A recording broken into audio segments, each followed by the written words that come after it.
শিক্ষার্থীরা, তোমাদের সাথে আলোচনা করছিলাম হচ্ছে গামা বিটা ফাংশন। আজকে আমাদের লেকচার নাম্বার 3। তো তোমাদের আমাদের যে সিকোয়ালটা চলতেছিল, এই সিকোয়াল অনুযায়ী আমাদের আজকে টপিকের বিষয়বস্তু হচ্ছে বিটা ফাংশন। বিটা ফাংশনের ডেফিনিশন দিয়ে শুরু করব। এরপর আমরা কিছু ডেরিভেটিভ করব, কিছু থিওরেম করব এবং পাশাপাশি কিছু ম্যাথ করব। পরবর্তীতে হচ্ছে আমরা গামা এবং বিটা ফাংশন রিলেটেড কিছু ম্যাথ করব, ঠিক আছে? তো আমি চলে গেলাম হচ্ছে বিটা ফাংশনে। দেখো, বিটা ফাংশন জিনিসটা অ্যাকচুয়ালি কি?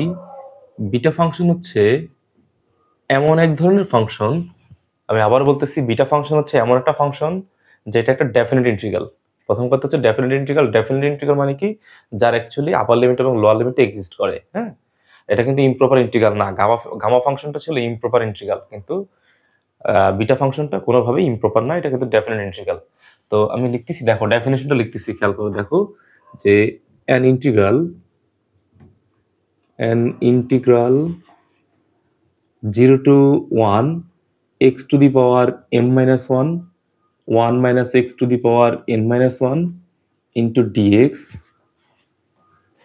is called an integral. আচ্ছা, এখানে একটু কন্ডিশন আছে। সেই কন্ডিশন হচ্ছে, উপরে যে আমি x এর উপরে যে পাওয়ার m আর n দিয়েছি, এই m এবং n উভয়েরই ভ্যালু শূন্য থেকে বড় হইতে হবে। is called beta function. Beta function. আচ্ছা, তো আমি আবারও বলতেছি, 0 to 1 x to the power m minus 1 1 minus x to the power n minus 1 into dx, যেখানে পাওয়ার x এর উপরে যে ভ্যালু লিখেছি পাওয়ার m minus 1 আর 1 minus x এর উপরে যে পাওয়ারটা লিখেছি n minus 1, দুইটাই m এবং n এর ভ্যালুটা শূন্য চাইতে বড় হবে। কেমন? তো it is usually denoted by, এটাকে it is usually denoted by মানে হচ্ছে এটাকে প্রকাশ করা হয় বিটা এম এন দ্বারা।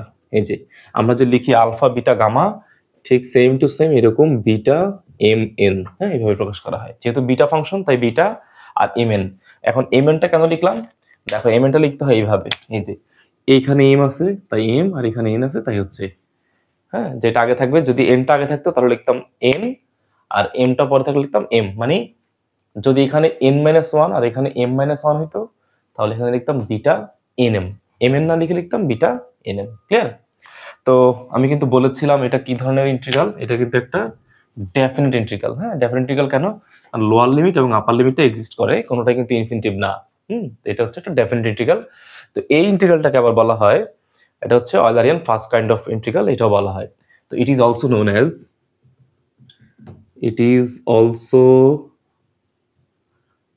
known as first kind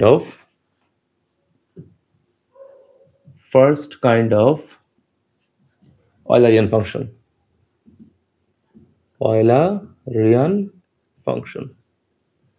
আমরা জানি যে যেটা গামা ফাংশন ছিল, গামা ফাংশনটা ছিল হচ্ছে second kind of Eulerian function, আর বিটা ফাংশনটা হচ্ছে, এই যে বিটা ফাংশনটা, এই বিটা ফাংশনটা হচ্ছে কোন কাইন্ড অফ বলতো? এটা হচ্ছে first kind of Eulerian function. Clear? তো আমরা এটা লেখার জন্য বিশেষ কিছু বৈশিষ্ট্য আছে, আমি সেই বৈশিষ্ট্যগুলো তোমাদের একটু দেখাই দিচ্ছি। দেখো, খেয়াল করো। ধরো তুমি যদি এমন করে লিখো যে বিটা এম এন, তাহলে তোমাকে লিখতে হবে 0 to 1 x to the power m minus 1 1 minus x to the power n minus 1 into হচ্ছে dx, যেখানে কিন্তু অবশ্যই কি হবে, m এবং হচ্ছে n উভয়ই শূন্য চাইতে বড় হবে। এটা হচ্ছে কন্ডিশন। ক্লিয়ার? তো তুমি যদি আবার এমন করে লিখো যে বিটা এন এম, তাহলে কি হবে 0 to 1, এবার এনটা আগে লিখলাম, তাহলে হবে x to the power n minus 1 1 minus x to the power m minus 1 into হচ্ছে dx, যেখানে কন্ডিশন হচ্ছে mn is greater than 0। Clear? আবার তুমি চাইলে এমন ভাবে লিখতে পারো, তোমার ইচ্ছা করতেছে তুমি এটাকে x চলকের রেসপেক্টে লিখবে না, তুমি y চলক বা চলক পরিবর্তন করে দিবে, তাহলে তুমি এইভাবে লিখতে পারো যে beta mn equals to 0 to 1, তুমি y চলকের রেসপেক্টে লিখলে y to the power m minus 1 তাহলে এখানে 1 minus Y to the power N minus one into হচ্ছে ডিওয়াই। তুমি এভাবে লিখতে পারো, যেভাবে সুবিধা তুমি সেভাবে লিখতে পারো, কোনো সমস্যা নেই। তো বিটা এম এন ফাংশনটা বিশেষ কিছু প্রপার্টিজ মেনটেন করে চলে, তার কিছু বৈশিষ্ট্য আছে। তো প্রথম যে বৈশিষ্ট্য সেটা হচ্ছে বিটা ফাংশনটা হচ্ছে একটা সিমেট্রিক্যাল ফাংশন। সিমেট্রিক্যাল মানে কি? এটা মানে হচ্ছে প্রতিসম। প্রতিসম বিষয়টা হচ্ছে এরকম যে beta M n is equals to beta n m, মানে দুইটা পরস্পর অ্যাকচুয়ালি সমান, দুটো ভ্যালু অ্যাকচুয়ালি পরস্পর সমান। কেমন? তো আমরা হচ্ছে প্রথম এই প্রপার্টিসটা আমরা আগে প্রুফ করার চেষ্টা করবো। হ্যাঁ, তো দেখো beta M N equals to beta N এমটা কিভাবে হয় সেটা দেখাই দিচ্ছি। আচ্ছা, তো এটা হচ্ছে যে beta M N equals to beta n m, এটা প্রুফ করবো। কেমন? তো দেখো এটা প্রুফ করার জন্য প্রথমে লিখতেছি এরকম, দেখো যে প্রুফ। আচ্ছা, খেয়াল করো, আমরা beta M n we know that বলো বিটা এম এন এর ফর্মুলা কি? বিটা এম এন এর ফর্মুলা কি ছিল? 0 to 1 x to the power m minus 1 1 minus x to the power n minus 1 into হচ্ছে dx। ক্লিয়ার? তো এখন তুমি একটা কাজ করো, তুমি এই জায়গাতে এখানে যে 1 minus x টা যে আছে, তুমি এই 1 minus x টাকেই মনে করো তুমি x চলকের রেসপেক্টের চাইতে এখন তুমি চলে যাবা হচ্ছে বিটা এম এন এর একই ফর্মুলাতে চলে যাবা, কিন্তু y চলকের রেসপেক্টে। তো y চলকের রেসপেক্টে যাওয়ার জন্য আমি কি কাজ করব? এই 1 minus x টাকে ধরে নিচ্ছে হচ্ছে y। Let y equals to, তুমি এভাবে লিখতে পারো যে 1 minus x equals to y। এটাই দেখো, এটাকে y ধরে নিলাম। তো এটাকে ডিফারেন্সিয়েট করো। তো ডিফারেন্সিয়েট করলে কি অবস্থা দেখি তো, 1 রে করলে 0, মাইনাস x রে করলে হবে মাইনাস dx, y রে করলে হবে dy। আমার অ্যাকচুয়ালি dx এর ভ্যালু দরকার, কারণ ইন্টিগ্রেশন এখানে আছে dx। তো তাহলে dx এর ভ্যালুটা কত হয়? dx এর ভ্যালুটা হবে মাইনাস dy। dx এর ভ্যালু কত হবে? Minus dy। এবার আপার লিমিট এবং লোয়ার লিমিটের ব্যাপার। আচ্ছা, আপার লিমিট এবং হচ্ছে লোয়ার লিমিট। তো খেয়াল করো, এখানে অঙ্কটা ছিল এক্স এর রেসপেক্টে, এক্স থেকে আমি ওয়াই তে যাব। ওকে, তো প্রথমে এক্স এর ভ্যালু এখানে 0 ছিল, এখানে যদি তুমি এক্স এর ভ্যালু 0 বসাও তাহলে ওয়াই মান কত পাওয়া যাবে? ওয়াই মান পাওয়া যাবে 1, কারণ 1 মাইনাস 0 মানে হচ্ছে 1। তাহলে এক্স এর ভ্যালু যখন 0 তখন ওয়াই মানটা 1। ক্লিয়ার? এবার এক্স এর ভ্যালু 1 এখানে বসাই দাও, তাহলে 1 থেকে 1 বিয়োগ করলে 0। তাহলে এক্স এর ভ্যালু যখন 0, এক্স এর ভ্যালু যখন 1 তখন ওয়াই এর ভ্যালুটা হচ্ছে 0। তাই এখন সবগুলো ভ্যালু বসিয়ে দাও। 0 to 1, 0 to 1 তো বসানো যাবে না, এখন তো লিমিট চেঞ্জ করে ফেলতে হবে। দেখো এক্স এর যখন 1 ছিল এক্স এর ভ্যালু 1, তখন ভ্যালু হচ্ছে এখন ওয়াই এর ভ্যালু 0, আর যখন এক্স এর ভ্যালু 0 তখন ওয়াই এর ভ্যালুটা হচ্ছে 1 দিলাম নিচে। এক্স বলতে কত আছে বলো তো? এখানে এক্স বলতে কত আছে? এক্স এর ভ্যালুটা কত হবে খেয়াল করো, তুমি এখান থেকে এই লাইনের পরে এখানে ছোট ছোট করে লিখতেছি, দেখো এই লাইনটা কিন্তু এরকম করে সাজাই লেখা যায় যে 1 minus x equals to y. তো লিখো 1 minus y equals to x, এটা কিন্তু লেখা যায়, একই কথা কিন্তু। হ্যাঁ, এই ওয়াইটাকে আমি এই পাশে নিয়ে আসলাম আর এক্সটাকে আমি এই পাশে দিলাম। তাহলে এটাকে তুমি লিখো যে এক্স এর ভ্যালু হচ্ছে 1 minus Y to the power M minus 1, আর 1 মাইনাস এক্স কে ধরলাম কত? ওয়াই, তাহলে Y to the power N minus 1। Clear? আর ডিএক্স এর ভ্যালু কত আছে? মাইনাস ডিওয়াই, তাহলে লিখলাম হচ্ছে মাইনাস ডিওয়াই। তো এখন স্বাভাবিকভাবে এই মাইনাসটা চলে আসবে কোথায়?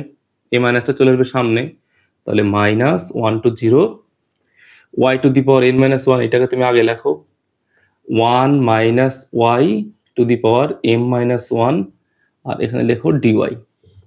এবার আমরা জানি কি ইন্টিগ্রেশনের ক্ষেত্রে লোয়ার লিমিট থেকে নিচে, আপার লিমিট থেকে কোথায়? উপরে। কিন্তু এখানে আপার লিমিট হচ্ছে 0, এটা ছোট ভ্যালু, এটাকে নিচে নামাইতে হবে, 1টাকে উপরে দিতে হবে। তাহলে কি করতে হবে? লিমিটটা চেঞ্জ করতে হবে। আর লিমিটটা চেঞ্জ করতে গেলে একটা অ্যাডিশনাল মাইনাস সামনে আসবে, তাহলে ওই মাইনাস মাইনাসে কি হয়ে যাবে? প্লাস। এই যে লিমিট চেঞ্জ করে ফেললাম 0 to 1, তাহলে ওয়াই টু দি পাওয়ার কত? N minus 1, 1 minus Y to the power M minus 1 into হচ্ছে ডিওয়াই। এখন দেখো তো এই জিনিসটা এই জিনিসটা আসলে কার ভ্যালু? এটা আসলে কার ভ্যালু? এটা অ্যাকচুয়ালি বিটা এন এম এর ভ্যালু, কারণ এখানে সামনে আছে এন, এখানে আছে কত? এম। কিন্তু কোন চলকের রেসপেক্টে? ইন্টিগ্রেশনটা ওয়াই চলকের রেসপেক্টে, বাট চলকটা আমার ফ্যাক্টর না, আমার ফ্যাক্টরটা দেখার বিষয় হচ্ছে এন আর এম মিলছে কিনা। তাহলে আমি বলতে পারি যে এইটা অ্যাকচুয়ালি এটা হয়ে গেছে বিটা এন এম। তাহলে বলতে পারি এখানে কত ছিল, beta M n, beta M n. এই তো প্রুভড হয়ে গেল। দ্যাট মিনস আমরা বলতে পারি যে তারা পরস্পর অ্যাকচুয়ালি কি, তারা পরস্পর অ্যাকচুয়ালি সিমেট্রিক। তো এটাকে আমরা আরেকটা পদ্ধতি দেখাইতে পারি, সেই পদ্ধতিও তোমাদেরকে দেখাই দিচ্ছি। তোমাদের যেটা সুবিধা মনে হয় তোমরা সেটাই শিখবে। এটাও সহজ, যেটা দেখাবো ওইটা আরো সহজ। হ্যাঁ, ওকে। তো প্রথম কথা হচ্ছে beta M n. We know that beta M n এর সূত্রটা কি ছিল, 0 to 1 x to the power m minus 1 1 minus x to the power n minus 1 into হচ্ছে dx। তো দেখো আমরা কিন্তু একটা ফর্মুলা জানি, আমাদের ফর্মুলাটা হচ্ছে এটা, যে আমি ফর্মুলাটা এখানে লিখতেছি যে 0 to a fx dx যদি কোনো একটা ইন্টিগ্রেশন হয়, যদি কোনো একটা ইন্টিগ্রেশনের লোয়ার লিমিট 0 হয় আর আপার লিমিট a হয়, তাহলে ওই ইন্টিগ্রেশনটা লেখা যায় কথা, আর লিমিটটা সেম রেখে ওই এটাকে এই ফাংশনের মধ্যে দিয়ে দিতে হবে a minus x into dx, লেখা একই কথা। মানে আপার লিমিট থেকে তুমি ফাংশনের যেই চলকের রেসপেক্ট তুমি কাজ করতেছো ওইটা বিয়োগ করে দিবা। বিয়োগ করলেও ভ্যালু কি হয়, দুই দিক থেকে সেম হয়। এটা ডেফিনেট ইন্টিগ্রালের একটা প্রপার্টিজ। তো ওইটা আমরা এখানে ইউজ করব। দেখো এখানে চিন্তা করো, তুমি এটার সাথে কম্পেয়ার করো। এখানে এই ইন্টিগ্রেশনে ছিল এ, এখানে এ বলতে কত আছে 1, আর এখানে এক্স বলতে আছে এক্স। হ্যাঁ, এটা হচ্ছে এক্স, ফাংশন অফ এক্স। এটা আসলে এখানে এক্স বলতে কত আছে 1 মাইনাস এক্স। তো তাহলে এটাকে এভাবে লিখতে পারি যে দেখো 0 to 1 ইন্টিগ্রেশনটা বলতেছিল যে এ থেকে এক্স কে বিয়োগ করতে হবে, এ থেকে এক্স কে বিয়োগ করব। তাহলে এখানে তো আছে কত এক্স না, তো বিয়োগ করো। এর মান হচ্ছে 1, লিখবো হচ্ছে 1 minus x to the power M minus 1। বুঝতে পারলাম? ওকে, এবার এখানে কত আছে ফাংশন আছে হচ্ছে 1 মাইনাস এক্স। তাহলে এই 1 থেকে এই 1 মাইনাস এক্সটা এবার কি করবো, বিয়োগ করবো। কারণ প্রশ্ন বলে দিছে এ থেকে এফ এর ভিতরে যে ফাংশনটা, এফ এক্স এর যে ফাংশন সেটাকে বিয়োগ করতে হবে। তাহলে এই 1 থেকে এটাকে বিয়োগ করব। তাহলে লিখতে পারি 1 মাইনাস, এই 1টা হচ্ছে এই 1 মাইনাস 1 মাইনাস এক্স, তার উপর হচ্ছে n minus 1 into second bracket close. হ্যাঁ, তাহলে এটা এখানে সেকেন্ড ব্র্যাকেট দিয়ে এই জায়গাতে হবে second bracket n minus 1 into হচ্ছে dx ইন্টু dx। তো পরের line 0 to 1 1 minus x to the power m minus 1।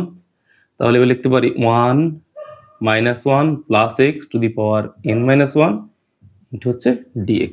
পরের line 0 to 1 1 minus x to the power m minus 1। Clear? এখানে 1 1 কাটা, তাহলে into x to the power n minus 1 into হচ্ছে dx। তো পরের line তো একদম সহজ, শুধু সাজিয়ে লিখবা 0 to 1 x to the power n minus 1 into 1 minus x to the power m minus 1 into হচ্ছে dx। তো এখন চিন্তা করে দেখো তো, এইটা অ্যাকচুয়ালি কার ভ্যালু? এইটাও আসলে বিটা এন এম এর ভ্যালু। কারণ দেখো এখানে আগে আসছে n, এখানে আগে আসছে m, আর আমাদের ইকুয়েশনে ছিল আগে ছিল m, পরে ছিল n, এই জন্য ছিল বিটা এম এন। তাহলে এটা কার ফর্মুলা? এটা অ্যাকচুয়ালি কার ফর্মুলা হয়ে গেল? এটা ইকুয়ালস টু বলতে পারি যে বিটা, কি বলতে পারি, বিটা সামনে n পরে হচ্ছে m। তো তাহলে আমাদের প্রুফ হয়ে গেল যে beta M N equals to beta n m. Proved. হ্যাঁ, আমি কিন্তু আগে বলেছিলাম যে দুইটা অবশ্যই কি হবে, সিমেট্রিক হবে। সিমেট্রিক মানে হচ্ছে দুইটা আসলে প্রতিসম। ক্লিয়ার? তো এটা প্রমাণ হয়ে গেল। তোমাদের যেটা সুবিধা তোমরা সেটা শিখবে। আশা করি ইনশাআল্লাহ তোমরা পারবে।